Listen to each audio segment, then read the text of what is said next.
It's romantic. Your thinking. Sunday India పాకిస్తాన్కి match జరిగింది. పాకిస్తాన్తో ఆడాల్సినంత అవసరం మనకి ఏందని నేను అనుకున్నా. కానీ ఏసీసీ ఐసీసీ అంటే మన ఏషియన్ క్రికెట్ కౌన్సిల్ను ఇంటర్నేషనల్ క్రికెట్ కౌన్సిల్ వాళ్ళిద్దరూ ఏదైతే ఉందో ఇండియాకి పాకిస్తాన్కి మ్యాచ్ జరిగితే వచ్చే రెవెన్యూని మనం ఎక్స్పెక్ట్ చేయలేము. అసలు అంత రెవెన్యూ ఉండిద్ది. ఆ రెవెన్యూ ఏదైతే ఉందో ఆ రెవెన్యూ కోసం ఖచ్చితంగా వీళ్ళందరి మీద గట్టి ప్రెజర్ పెట్టింది. ఈవెన్ క్రికెటర్ల దగ్గర నుంచి మన బీసీసీఐ బోర్డు దగ్గర నుంచి అందరికీ మంచి ప్రెజర్ పెట్టింది. సో వీళ్ళు కూడా డినే చేయొచ్చు, కానీ మరి వీళ్ళైతే క్రికెటర్ చేతులు అయితే ఏమీ లేదు. నేను చాలా కోప్పడ్డాను. అసలు నేను మ్యాచ్ చూడలా, ఎందుకులే అని అనుకున్నాను. నేను అసలు మ్యాచ్ కూడా చూడలేదు. కానీ యూట్యూబ్లో స్క్రోల్ చేస్తూ ఉంటే వీళ్ళు మన టీమిండియా వాళ్ళు అయితే చితక్కొట్టారు. ఏందా అని చూస్తే యాక్చువల్గా ఏదైతే ఉందో పాకిస్తాన్కి రెగ్యులర్గా ఆడే స్క్వాడ్ కాదు అది. ఏదో మరి ఎవరో వాళ్ళు వీళ్ళని ఎవరెవరినో పట్టుకొచ్చారు. మరి మనోళ్ళు ముందే కాటారమ్మ బిడ్డలల్లే బాది పారేస్తున్నారు కదా.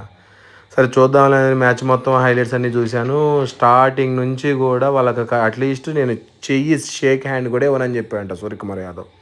అదొక అవమానం. తర్వాత వాళ్ళు అక్కడికి ఫీల్డింగ్లోకి వచ్చి ఇది చేసుకున్న తర్వాత టాస్ వేసుకున్నప్పుడు ఒక అవమానం. వాళ్ళు నేషనల్ యాంథమ్ కూడా రాలేదంట వాళ్ళకి. మరి వాళ్ళకి అది కావాలని చేశారో ఎందుకు చేశారో దానికి ఏడుతున్నారు వాళ్ళు పాకిస్తాన్ వాళ్ళు. సరే అయిపోయిన తర్వాత అక్కడితోటి పోనీ అయిపోయింది అనుకుంటే ఆడినంతసేపు ఆడుకొని లాస్ట్లో స్పోర్ట్స్మెన్షిప్కి వీళ్ళందరూ షేక్ హ్యాండ్ ఇవ్వాలి. యాక్చువల్గా వీళ్ళు ఏంటంటే మేము షేక్ హ్యాండ్ ఇవ్వమని చెప్పేసి వీళ్ళు డ్రెస్సింగ్ రూమ్లోకి వెళ్ళిపోయి తలుపులు వేసేసుకున్నారు. ఎప్పుడైతే వీళ్ళు తలుపులు వేసుకున్నారో వస్తారేమోనని వీళ్ళు మన గ్రౌండ్లోనే ఎదురు చూస్తూ ఉన్నారు. చేతులు ఇవ్వలేదు, అది ఇవ్వలేదు, ఇది ఇవ్వలేదు అని చెప్పేసి ఆ పాకిస్తానీ మీడియా ఏదైతే ఉందో బాగా పబ్లిసిటీ చేసేసుకొని చక్కగా మరి దొరికింది కదా ఛాన్స్, దొరికితే మరి వాళ్ళు ఎందుకు వదులుతారు, ఇది చేశారు.